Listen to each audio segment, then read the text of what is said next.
नमस्ते दर्शकवृन्दहरू, म तपाईँलाई फेरि पनि स्वागत गर्दछु हाम्रो युट्युब च्यानल नौलो प्रयासमा। नौलो प्रयासमा तपाईँलाई आज एकदमै उपयोगी भिडियो लिएर आएको छु। यदि तपाईँले यो भिडियो मिस गर्नुभयो भने तपाईँले ठुलै कुरो छुटाउन सक्नुहुन्छ। पक्कै पनि तपाईँले आफ्नो घरमा अनि अफिसमा कम्प्युटर ल्यापटपमा विन्डोज 10 इन्स्टल गर्नुभएको होला र विन्डोज 10मा कहिलेकाहीँ ह्याङअपको प्रब्लम आउँदैछ। ह्याङअपको प्रब्लम हुँदाखेरि कहिलेकाहीँ हामी टेन्सनमा आफ्नो ल्यापटप कम्प्युटर रिस्टार्ट गर्दैछौँ, साथसाथै कहिलेकाहीँ त स्विच नै अफ गर्दैछौँ। यसो गर्दाखेरि हामीले गरेको कामको सबै डाटाहरू अन अफ सबै नै लस हुन सक्दछ। त्यति मात्र नभएर हाम्रो विन्डोजमा प्रब्लम आएर पछि हाम्रो कम्प्युटर ल्यापटप फर्मेट गर्न सक्नुपर्ने हुन्छ। यस्तो गर्दा कहिलेकाहीँ हार्ड डिस्कमा समेत प्रब्लम आउनसक्छ। त्यसैले म तपाईँलाई यसको कस्तो अवस्थाको यस्तो भनौँ न ह्याङअपको प्रब्लम कसरी सल्भ गर्ने भन्ने कुरा 3वटा मेथड बजाउनु गइरहेको छु। रोचक र जानकारीमूलक भिडियोहरू हेर्नलाई हाम्रो च्यानललाई सब्सक्राइब गरिदिनु होला। हेरिसकेपछि लाइक कमेन्ट सेयर पनि गरिदिन नभुलिदिनु होला। धन्यवाद।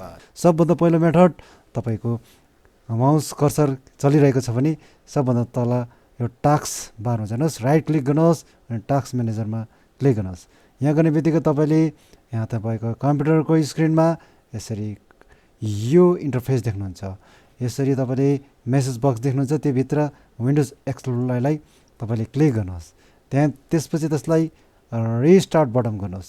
यसो गर्ने बित्तिकै तपाईँले देख्नुहुन्छ यहाँनिर डेस्कटपमा भएको यो सर्ट आइकनहरू साँच्चै नै यो स्टार्टअपमा भएको यो जति पनि एप्सहरू छ यो रिफ्रेस हुन्छ र रिस्टार्ट हुन्छ अनि तपाईँको कम्प्युटर फेरि स्मुथली चल्न सक्छ। अनि दोस्रो तरिका म तपाईँलाई देखाउन जाँदैछु। दोस्रो तरिका भनेको तपाईँको माउस छ, माउस होइन किबोर्डको विन्डोज दबाउनुहोस्, विन्डोज बटन दबाउनुहोस्, त्यसपछि आर, विन्डोज प्लस आर गर्ने बित्तिकै तपाईँले यहाँनिर देख्नुहुन्छ रनमा जानुहोस्। रनमा गइसकेपछि तपाईँले टाइप गर्नुहोस् है TASK टास्क MGR, त्यसपछि ओके गरिदिनुहोस्। ओके गर्ने बित्तिकै तपाईँले फेरि हामी त्यहीँ नै जान्छौँ जुन पहिला हामी गइसकेको छौँ, टास्क म्यानेजरमै जान्छौँ। त्यसपछि फेरि पनि विन्डोज एक्सप्लोरमा क्लिक गर्नुहोस् अनि यसलाई रिस्टार्ट गर्नुहोस्। रिस्टार्ट हान्ने बित्तिकै तपाईँले जति पनि तपाईँको कम्प्युटरमा एप्सहरू अनि सफ्टवेयर ओपन भएको छ त्यो रिफ्रेस हुन्छ र ह्याङअप हुनबाट फेरि बच्न सक्नुहुन्छ र स्मुथली चल्छ।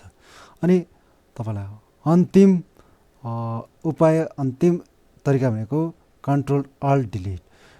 त्यति बेला तपाईँको यो माउस पनि चलेको हुँदैन अनि सकेसम्म अब पुरै ह्याङ भइसकेको हुन्छ। केही पनि फ्रिज भएको हुँदाखेरि तपाईँ कम्प्युटर केही नचल्ने अवस्थामा चाहिँ तपाईँले के गर्न सक्नुहुन्छ भन्दाखेरि तपाईँले यहाँनिर देखाए जस्तै Ctrl Alt डिलिट है, Ctrl Alt डिलिट दबाएर तपाईँले आफ्नो कम्प्युटरलाई रिफ्रेस बनाउन सक्नुहुन्छ।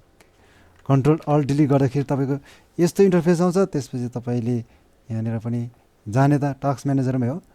टास्क म्यानेजरमा गइसकेपछि तपाईँको अगाडि फेरि हाम्रो टास्क म्यानेजर नै ओपन हुन्छ। टास्क म्यानेजर ओपन भइसकेपछि हामी विन्डोज एक्सप्लोरमा जान्छौँ, त्यसलाई रिस्टार्ट हान्छौँ। साथीहरू यसरी तपाईँले रिस्टार्ट नगरिकनै तपाईँले आफ्नो कम्प्युटरलाई फेरि स्मुथली यसरी चलाउन सक्नुहुन्छ। तपाईँले रिस्टार्ट नगरिकनै अनि सिधै स्विच अफ नगरिकनै आफ्नो कम्प्युटरको स्क्रिनहरूलाई बचाउन सक्नुहुन्छ। यसरी तपाईँले आफ्नो विन्डोज 10मा ह्याङअपको प्रब्लमबाट सल्भ गर्न सक्नुहुन्छ। साथीहरू यो भिडियो कस्तो लाग्यो, यस्तै भिडियो चाहनुहुन्छ भने कमेन्ट गरिदिनु होला। अरू तपाईँलाई के समस्या छ कमेन्टमा लेख्नु होला। म त्यसको समाधान खोजेर धेरैभन्दा धेरै मैले अनुसन्धान गरेर तपाईँलाई फेरि यस्तो भिडियो ल्याउने नै छु। तपाईँसँगको लागि बिदा दिनुहोस्। Thank you, bye, till then, नमस्कार।